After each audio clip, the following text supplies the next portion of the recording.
இந்தியாவுக்கு 2 வீலா போல எதிரிகள் அப்படிலாம் சீனா, பாகிஸ்தான் ஒண்ணா இருக்காங்க. பக்கத்துல இருக்காங்க. இந்தியாவுக்கு மேல இருக்காங்க. ஆனா, அப்பப்ப இந்த எதிரிகள் லிஸ்ட் மாறும். எப்புட்றா அப்படின்னு கேட்டோம்னா, அந்த சுத்தி உள்ள நாட்டுல ஒரு கூப்பிட்ட ஆட்சிக்கு வந்தா போதும்.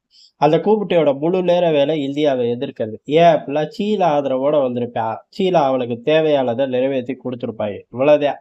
சாதா ஆபீஸ்ல நடக்கிற ஊழல், ஒரு நாட்டுல பிரதமர் அலுவலகமோ, அதிபர் அலுவலகத்த அதிபரே பண்ணலாம், பிரதமரே பண்ணலாம். அந்த நாடு அப்புறம் எப்படி போகும்? நாசமா போகும்.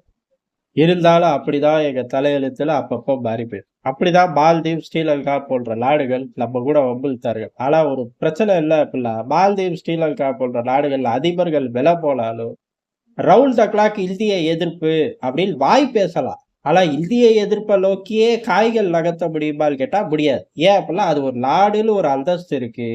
அங்க ஒரு அரசாங்கம் அப்படிங்கிற அந்தஸ்து இருக்கு. ஆனா இப்ப நம்ம காலம் கெட்ட காலம் அப்படின்னு சொல்ல முடியாது. ஒரு கூடுதலான கவனமா இருக்க வேண்டிய காலகட்டம். ஏன்னா அந்த ரீஜன்ல நம்ம இப்ப ஃபோக்கஸ் பண்ணி காய்கள் நகர்த்துறோம். நகர்த்திக்கிட்டு இருக்கோம். வெற்றிகரமா நகர்த்துறோம். கட்டாய மைலேஜ் எடுக்க போறோம். எது தாறுமாறான மைலேஜ். ஸ்ரீலங்கா, மால்தீவ்ல அடி வாங்கினதுலாம் அடியே இல்லடா சாமி அப்படிங்கிற மாரி எதிரிகள் சொல்ற மாரியான மைலேஜ எடுத்தே தீருவேன். எங்க அப்டின்னா Bangladesh. Bangladesh round the clock வேல பாக்குது. ஆனா, அங்க உள்ள ஒரு பெரும் சிக்கல் என்ன அப்டின்னா, அது நாடுங்கிற அந்தஸ்துலயும் இல்ல.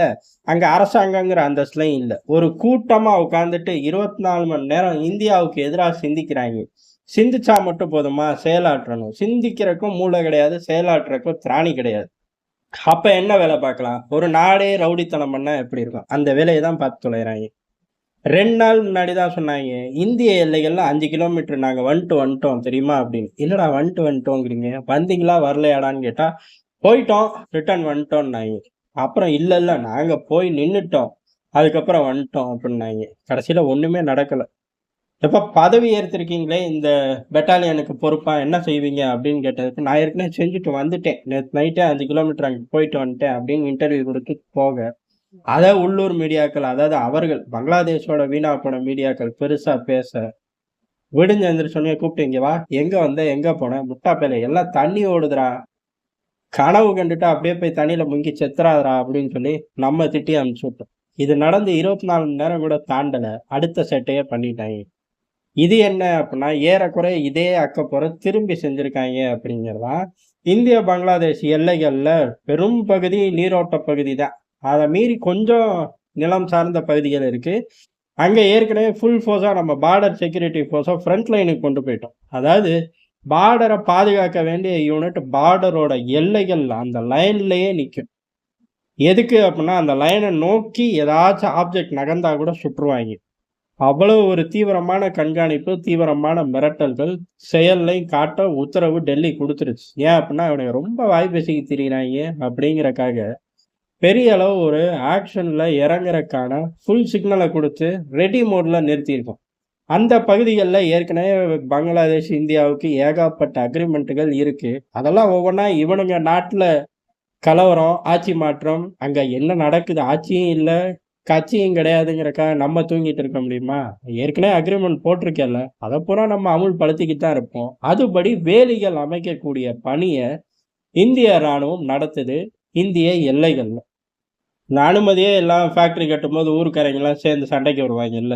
அது ஏதோ ஒரு உரிமை இருக்கு, சண்டைக்கு போறார்கள். அதே மாரி ஒரு சினாரியோ. அதாவது எதிர்க்க முடியல. ராணுவத்த ராணுவ ரீதியா எதிர்க்க முடியல. அதனால அங்க உள்ள ராணுவமும், அங்க உள்ள சில குழுக்களையும் கூட்டிட்டு, இப்ப ராணுவம், குழு 2மே ஒண்ணுதான். ஏன் அப்டின்னா, இந்தியாவுக்கு எதிரா போங்கடான்னு ராணுவ தளபதி உத்தரவு குடுக்க போறதில்ல. ராணுவமும் நகரப் போறதில்ல. ஆனாலும் ராணுவமும் நகரும். ராணுவ தளபதியும் உத்தரவு குடுப்பார். என்னடா குழப்புற? யூனுஸ் தலைமையிலான சில ஆட்கள் ராணுவத்துக்குள்ள இருக்கார்கள். அந்த ராணுவத்துக்கு யூனுஸ் உத்தரவு குடுப்பார். அந்த ஒரு பெட்டாலியன் அங்கிட்டு, இங்கிட்டு சுத்திக்கிட்டு வரும். இப்படி ஒரு குருட்டு கூட்டம்.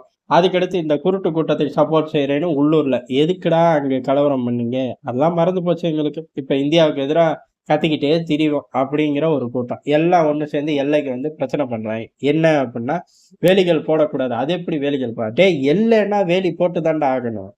வேலிகளே இல்லாம போய் தொலையுதுன்னு விட்டா, இப்ப நீ பேச்சா பேசுற அப்படின்ட்டு நம்ம செஞ்சுட்டு போய்க்கிட்டே இருந்திருப்போம். இருந்தாலும் இவர்கள் கூட்டமா வரார்கள். ராணுவம் சுட்டுத் தள்ளுற மூடுக்கே போயிருச்சு. ஆனாலும் நம்ம ராணுவம் சுட்டுத் தள்ளுறதுக்கு முன்னாடி ராணுவ கூட்டத்தை காட்டிலும் ஒரு பெரும் கூட்டம் இந்த இந்திய சைடு இருக்கு. என்னடா அப்படின்னு கேட்டா, அந்த பகுதி மக்கள்கள் ராணுவத்துக்கு ஆதரவா, என்னடா இவ்வளோ வம்பு பண்றீங்க? நீங்கலாம் ஒரு ஆளுகளே இல்ல. விடிஞ்சு எந்திரிச்சா அங்கேருந்து இங்க ஏதாச்சும் வந்தா தான் உங்களுக்கு பொழப்பே ஓடும். அதே மாரி இங்க புலப்பட்டு அங்க திரும்பி போய் வாங்குறதுக்கு இங்கேருந்து நாங்க தான் ஜாமான் அனுப்பணும். இப்படி ஒரு நிலப்பரப்புல உட்கார்ந்துகிட்டு, இப்படி ஒரு சூழ்நிலைகள்ல வாழ்ந்துகிட்டு, விடிஞ்சு எந்திரிச்சா எங்களையே வந்து மோதிக்கிட்டு இருக்கிற மாரி பேசுறது ஊர் பூரா உட்கார்ந்து, இப்ப எல்லைகள்ல வந்து சேட்டை பண்ற அளவுக்கு நீங்க ஒர்த்தாடா அப்படின்னு சொல்லி, ராணுவத்தோட சேர்ந்து அந்த பகுதி மக்களும் எல்லைக்கு வந்துட்டாருங்க. கூட்டம் பெருசு, ராணுவமும் சுடுற மூட்ல இருக்கு. அதுக்கப்புறம் என்ன? தெறிச்சு ஓட வேண்டியது தான். தெறிச்சு பங்களாதேஷ் ராணுவமும் சரி, அந்த கூட்டமும் சரி ஓடிப்போச்சு. நம்ம ஆட்கள் வேலிய போட்டு கிளம்பி வந்துட்டாருங்க. இந்த மாரி எல்லைகள்ல சம்பவங்கள் நடக்குது.